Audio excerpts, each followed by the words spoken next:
Was there anything orthodox about the Blue Max? I don't know. No, yeah, not really. I mean, you know, it got so that you could. Back in those days, you could actually do anything you wanted, and we took it right to the limit. You know.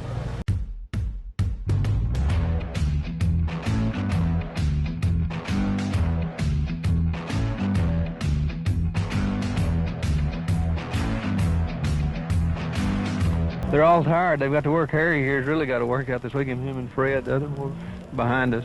Everyone's worked hard for this race. It's really been a hard one for us, but it'll be worth it if we win. Now the body is down, and they seem to be ready.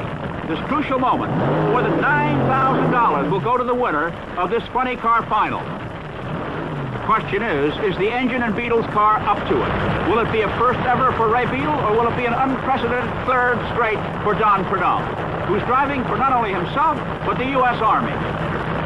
Standing by.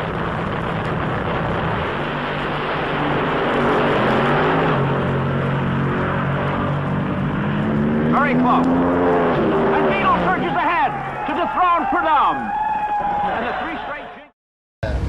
Yeah, actually, when we got back from Indy, where Dale crashed and Harry went on his way, he was burned out. Which we had a rigorous schedule, like 100 dates a year, and so you know it was easy to get burned out. And Harry had done that before for a long time, and so he was flat burned out. So he went on down the road. Well, as fate would have it, and luck, you know, the best day of our lives is when he went on his head at Indy, and we got back from England, Raymond and I and his wife, and we go, hey, let's pick up Dale. There's nobody better, you know, so we did. An incredible rebuild job. They stripped this car to the bare chassis. They put a new engine in, a new parachute on, new safety belts after that devastating fire in the previous round. A tribute to the crew of Dale Emery, Fred Miller, and Dee Gant to get this car to the position that it is right now, running and doing its burnout. Well, I think the exciting part was Beetle let us do whatever we wanted. I mean, you know, we could, he left the car up to us, and he did what he did, and he was good at it.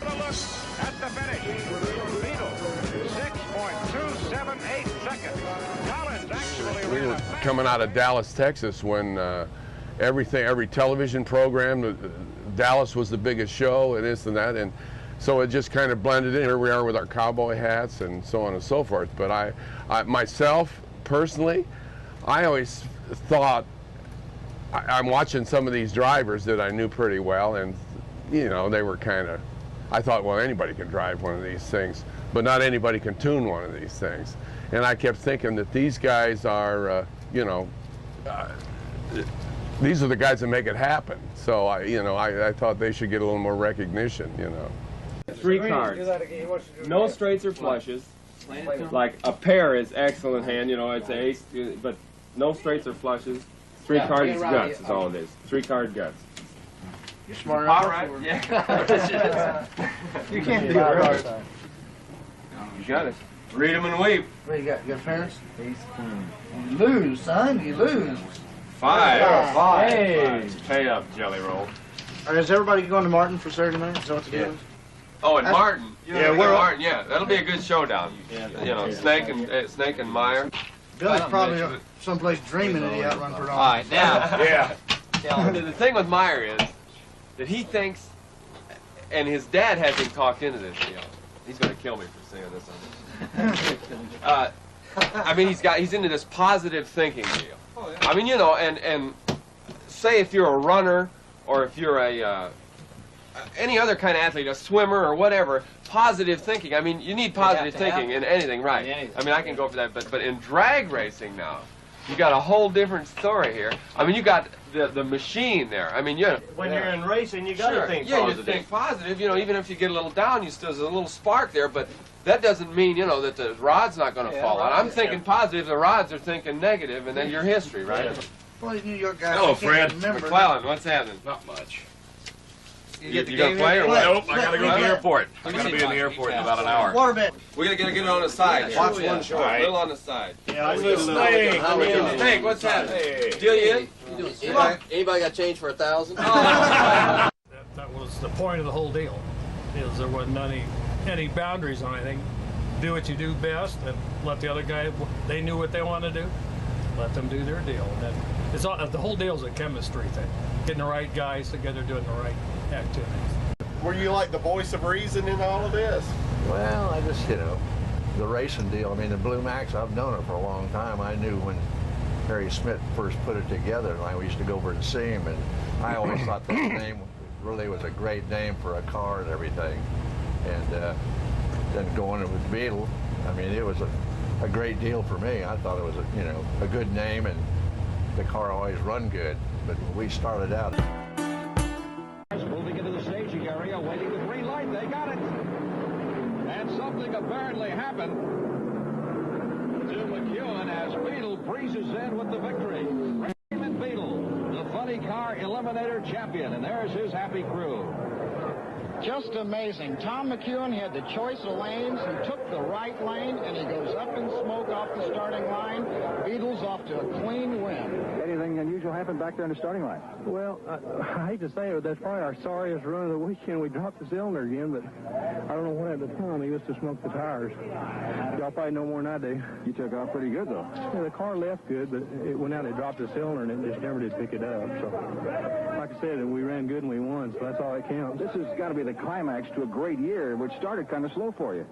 Well, not kind of slow. It's probably the worst year we've ever had. But it is really a good finish. It's the first time we've ever stopped with a win, so we hope we'll start off with a win next year. We got a new car, and obviously we had a problem with it, but we went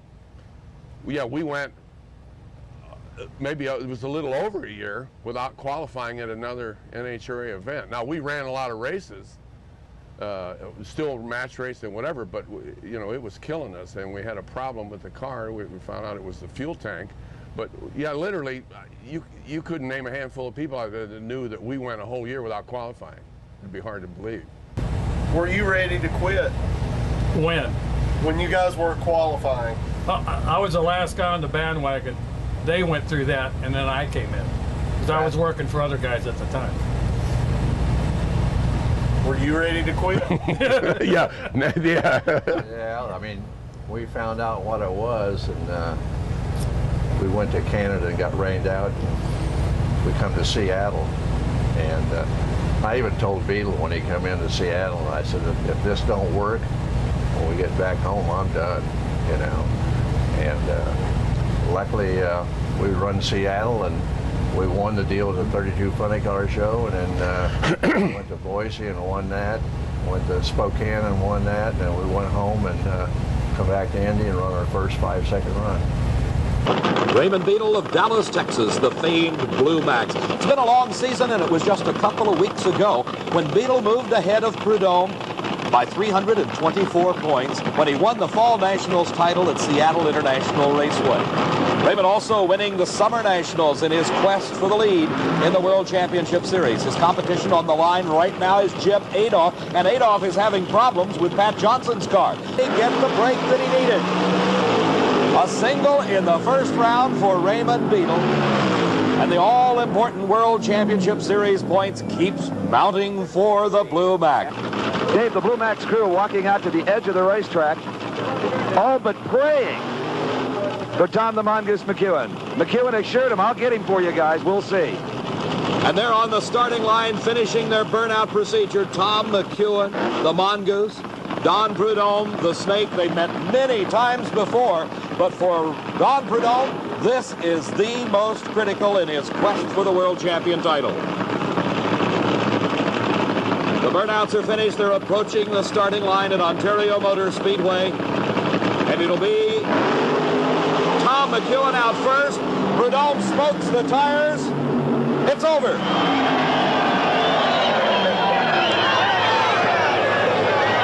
Dave, it is absolute bedlam down here. The Blue Max crew has gone crazy.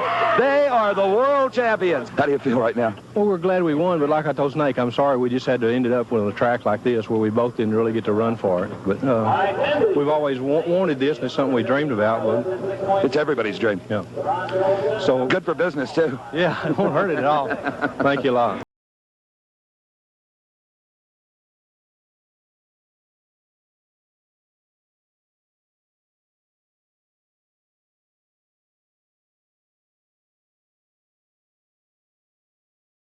But our guy, Raymond Beadle, the Blue Max, he was the first guy to, a lot of us were starting to sell T-shirts at the track, but he was the first guy to have halter tops. It was the Blue Max halter tops.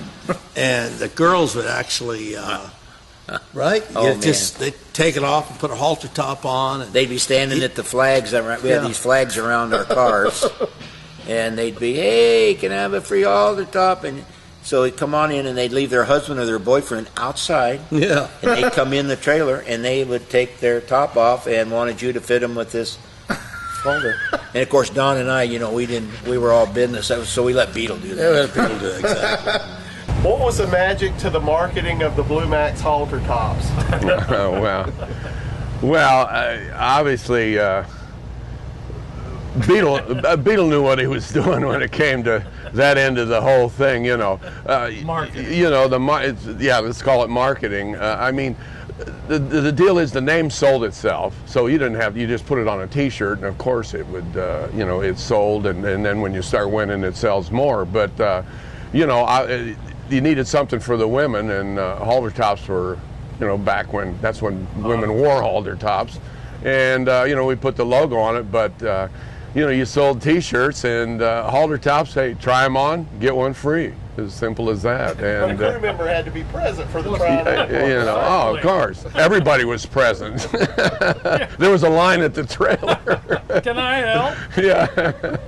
So let me. Well, Beatles one that fit them, by the way. Yeah. Let me make sure I'm thinking on the right lines here. The guys actually let their girls go up in the trailer with you to try on the halter top? They wanted a halter top. Yeah, actually they did, and it was, I understand it was a little bizarre, but guess what, it worked. Yes, I get one tit in there. But that's what I was wearing when that picture was taken, with all of us in front of the car. Yeah. So back in the 70s, in today's modern world, you couldn't do anything now. Oh, yeah, well, you couldn't do that. Yeah, actually, to start with, they wouldn't allow it, and.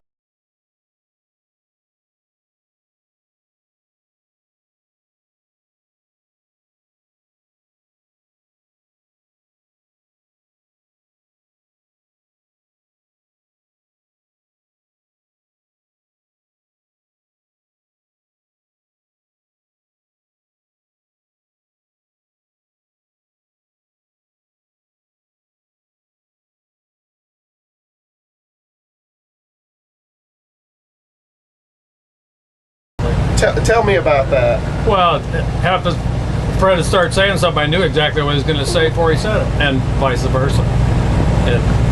You end up living on the road with somebody as close as a marriage. You can anticipate whatever they're going to do, and we all three clicked from when we raced together before, back in the 70s. So it was a... Yeah, right. I think, we had worked together on Jake's car and whatever, so I knew... when we got back together again, it was just business as usual. I mean, everybody knew what they had to do. There was no, it was no easy. No ego deals going on. No, it wasn't. This guy's that. This guy. It wasn't just you did one of Larry Dixon's guys asked me one day, what did you do on the car? I said, well, whatever the other guy didn't do. It was as simple as that. I mean, like when it just was Dale and I. You know, what did you do on the car? Well, you did everything. You know, you crawled out from underneath and did this, did that. There was only 2 guys. You had to do everything on the car. Well, you got to realize I've known Dee since '69. He was with Willie Borsch when I met him, and when I went with Bob Regal and I went with the Jiggs deal, I always hired Dee. And then when we had the Jiggs deal, Fred never been drag racing before, and we took him along with us, and we all just sort of stayed together all the time. There's too many chiefs and not enough Indians. Were you guys all Indians or all chiefs? Whatever it took. Yeah, there was that. There wasn't even you know, that wasn't even a factor. You know, there wasn't like there was a bunch of egos and oh, this guy's, you know, doing this and this guy's doing that. You know, when we started later on, when we brought some other people on, like Kevin Hendricks and guys like that, who was a wonderful kid that worked for us and a great mechanic, he. But you'd bring somebody in and a kid and he'd want to go to work and whatever, you know, and I'd say, look, if you have to wipe the tires off and the wheels, or you have to put air in the tires or do this, you know, if you tell you to do something, I'm not telling you to do something because I want to be the boss, because if you don't do it, I have to do it. So it's just a matter of everybody has to do something, and it's not somebody's trying to be the boss. Here's what has to get done. It's a convertible. The roof has come off. The windshield is missing. Raymond Beadle and the Blue Max crew are going to be faced with a monumental repair job to get that car ready for the final. Well, in the Blue Max pit, crews are hard at work. Kenny Bernstein, a fellow competitor who was eliminated in an earlier round, has volunteered one of his spare bodies to the Blue Max crew. They brought it over to the Blue Max pit, and while they're sawing the top of the Blue Max off, this plastic body is being sawed off, the body from Bernstein's car is being tailored to fit. We're taking my spare body that we carry in my trailer at all times for things like this, and we're going to take the roof off of this spare body and we're going to put it on the Blue Max on top of their car so they can go win the race. The scene is hectic in the Blue Max pit. Racing Ingenuity cutting up a tray to make reinforcing straps. Even Raymond Beadle is working. Raymond, will the car be as good being fixed this way as it would ordinarily? Well, you know, if we had a little more time, we could fix it a lot better. I mean, if the car runs real fast again, it could possibly blow the roof off again, but I don't think so. I think we can get on there strong enough. But you know, the car just run real fast, and it just right in the lights. I just fixed to get the parachute, and it blew the windshield out, and the roof come off. How will you anchor the new roof on the old? We'll just pop rivet it, and then we'll put some aluminum back behind it, and we're going to put a little bit of fiberglass on it. It'll set up pretty good. I think it'll be all right. A confident man, Raymond Beadle. He usually does not work on the car, but the crew is working furiously on the car to get the body done. This is Steve Gibbs, competition director of the National Hot Rod Association, who had the authority to either say yes or no on Raymond Beadle's repair job. Steve, is that repair job safe? We feel it's safe. Our tech directors have looked at the car, and in their opinion, it is safe, and there's some good mechanics working on that car right now, and I think that the car is safe for this run, and we have all intention of letting him run.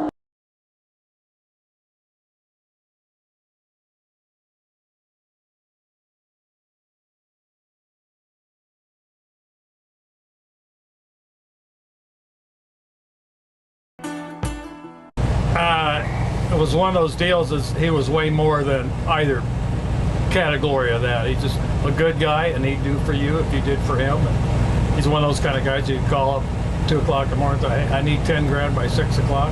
Where do I send it? And it was then that it happened.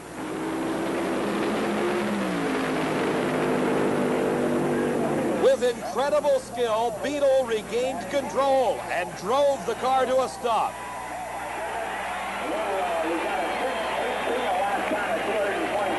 The crowd waited to see whether Beadle had been injured. And as he climbed out, untouched, the crowd roared its approval. No kind of problem. He's just a good guy that understood people real well. And it was great to be around. And he was one of the first mass marketing guys to take the drag racing out of the dirty t-shirt deal. And okay, let's put on some clean uniform. Let's make be professional. Put yourself in the driver's seat and think how fast all this is really happening. From what appeared to be a normal start, the 2,500 horsepower race car was thrown out of control and rolled over on its top. At this point, there's little the driver can do but crouch down in the protective roll cage, hold on tight, and ride it out. When the car slid across the track and slammed into the opposite guardrail, the fiberglass body tore off the chassis, leaving Beetle and the car back on four wheels. When the body came off, the parachute deployed, helping slow the car. Beetle quickly recovered and literally started driving the car again, this time bringing it to a safe stop. All right, Raymond Beetle, first of all, are you okay? Yeah, I'm okay. It just hurt my feelings worse than anything else. What happened? We couldn't tell from where I was Well, the down car went out and it shook a little bit, and it had like a slow drift, and I thought I could bring it around, and it just dug in on the one side, and when it did, it just flipped it. There's nothing I could do. Well, that's the first time you've been on your head in a long time, maybe ever. We went on our head once several years ago, but I got to say it was my fault. I stayed with it a little longer. You know, we was trying so hard to win that round. We've slid around before and had no problem, but like I said, it just dug in. And the car doesn't look that badly damaged? No, it's all right. I think it rolled once or so. Okay, I'll let you join your wife, Holly, because she's obviously concerned as your condition. He's fine. She's worse than I am. Raymond Beetle, sometimes I think he has ice water for blood, a cool, calm individual. Yeah, one thing about Beetle, he was always, like, whenever we went somewhere, we stayed in, in a hotel. Like, he didn't stay at the Hilton and we were at the Motel 6. I mean, when you went out to eat, he was there with, he was just one of the guys, And the good part about it, he was good at what he did on his end. And as far as driving, he was a money driver. The bigger the race, the more the money, the better he was. He could, and if you talked to him, you wouldn't think so, because he walked slow, talked slow, but he was always thinking, always thinking. And, with Raymond was Raymond. I mean, he's running the car over here, and on this side, he's got this going on, and he's got that going on, but he always had something going on, and it was like, sometimes you wanted to kill him, but, well, one thing about Raymond, and I think these guys will agree with me, I never once heard him raise his voice. Did you? No. Way too laid back. Never got mad about it. And I don't care how, like we said, you didn't qualify for a year. You think, name somebody else out here in the pit area that wouldn't have raised their voice. You think John Force would have raised his voice?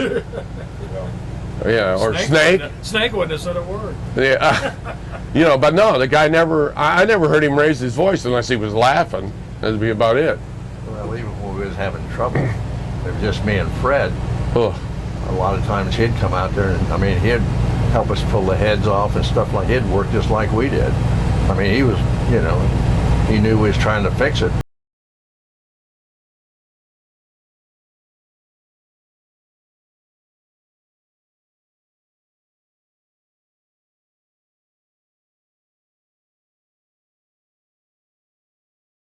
Outright.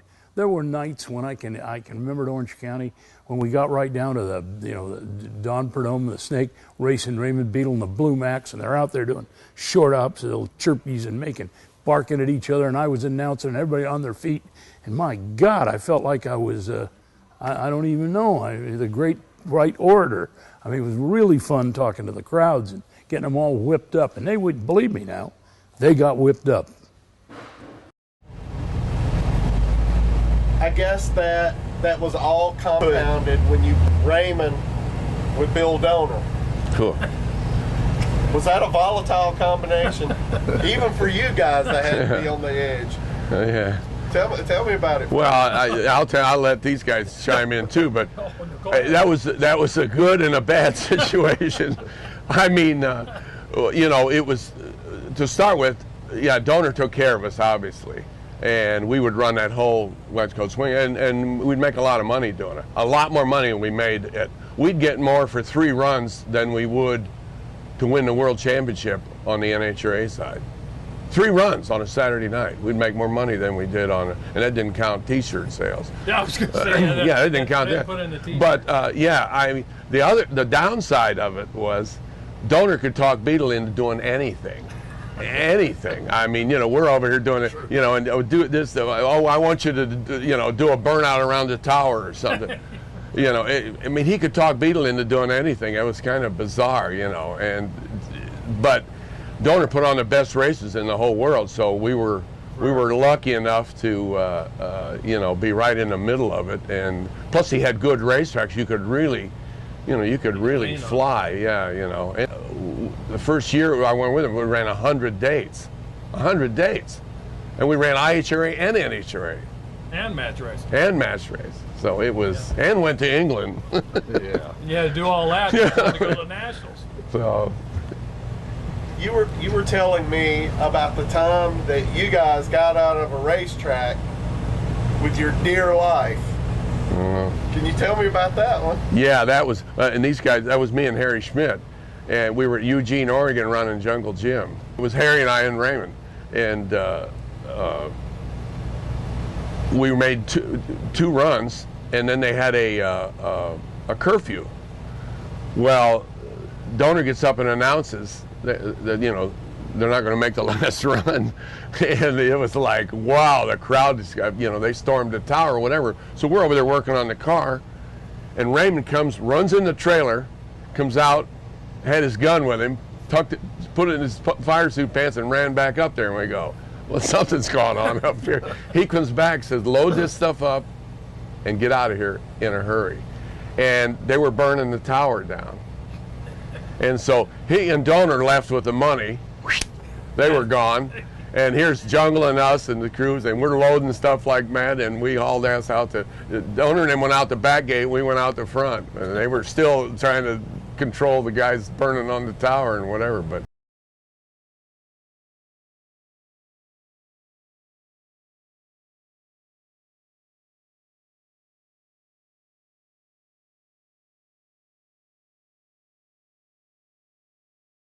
well, yeah, you know when the time is up. You know, we started, what happened to Raymond, he got into NASCAR. Well, you know, the first chink, right off the bat, and then he brings on a kid like Tim, and Beetle had a knack of putting people together. And they might have been a ragtag crew, but you know, he went to NASCAR. You know, I introduced him to Tim Richmond. He hires him, drives. Their first year out, they win. Well, the NASCAR thing started, you know, NHRA and NASCAR back then when we were in the 70s were, you know, they were pretty much going like this. Well, all of a sudden, you know, NASCAR takes off big time and this and that, and the money started going to NASCAR. Well, Beetle followed the money. You know, he kept thinking, wow, you know, he's over here. And what happened is, you know, we used to, if we needed to test, we went and tested. If we needed to do this, if we needed to buy this, if we needed to, there was no big deal, you know, he was always there. But pretty soon Beetle was in Charlotte all the time. And all of a sudden it started, you know, taken away from the, you know, what we were always doing. Then he was really in Charlotte all the time. So, you know, he kind of went off, you know, with the NASCAR thing, but he followed the money, you know, and then finally it came to a point, he told me, you know, I've got the most famous, or one of the most famous race cars in the whole world and won all these races, and I can't find a sponsor for the Blue Max. I've got a Winston Cup car over here, and I had to turn down 3 sponsors and give them to Rick Hendricks because I didn't have enough cars to run them. The sponsors were giving it away in NASCAR. He couldn't get a sponsor for the Blue Max, so Beetle followed the money. You can't blame him for that, but it did. That's what happened. And the next thing you know, we went our separate ways, and that was just it. And he was successful in that with, you know, he put a ragtag crew together, and now they're all crew chiefs and won championships at NASCAR. Guys that were sweeping the floor, and Larry McReynolds swept the floor out of the shop in Dallas, you know. And he had guys that, but he had a knack for putting a group of guys together. Good instinct for people. Yeah, figure out who. Yeah. Just a natural deal. You can feel it when it gets to that point. You go, I think we about did as much as we could do together, and then everybody's with age more. So you look at doing other things, and it just ends up you wander off into oblivion. Huh? We was working along, and I knew he was losing interest because he had the NASCAR deal, and he wasn't spending much time with us. And and also we wasn't getting much money. The NASCAR was getting everything, and plus we had another, Ronnie Young was driving the car then, and so after a while I talked to him, and we just come back from Michigan, and we won 2 match races up there, and when we got back, he took the money and we didn't get to spend nothing on the car, and I just told him, I said, I had a long talk with him. He liked the NASCAR deal, and like he said, he couldn't get a sponsor for the Blue Max, and I had a long talk with him, and that's what I told him. I said, we can't get a sponsor. I said, and you're in the NASCAR. I said, you ought to sell the thing while it's got a good name. I said, don't wait until it sits around and don't do, you know, we're not doing nothing, and it's hard to sell in it. And he agreed. And he said it's not really what he wanted to do, but he said it's practical. And so about a month later, he ended up selling the thing. Yeah, it was a big piece of my racing history was with these guys here. And obviously Beetle running the whole outfit. And it was truly a brothers in arms kind of a deal. And Beetle was just, he was too good a guy to go that era, that's for darn sure. It's a damn shame is what it was. It was tough. He, you know, I missed talking to him, you know, on the phone. I mean, I didn't call him every week or whatever. You know, I call him, and but you know, you always want to call and tell him, oh, guess what, so and so did this, or you know what Force did, and you know, Beatley always had some insight on that. But yeah, it was tough, and you know, when I got that phone call, you know, it wasn't good. You know, it was. You know, he was a big part of my life. I wouldn't be here right now. But, he was a great guy and a good driver, and you just had to tell him what to do, and he'd do it.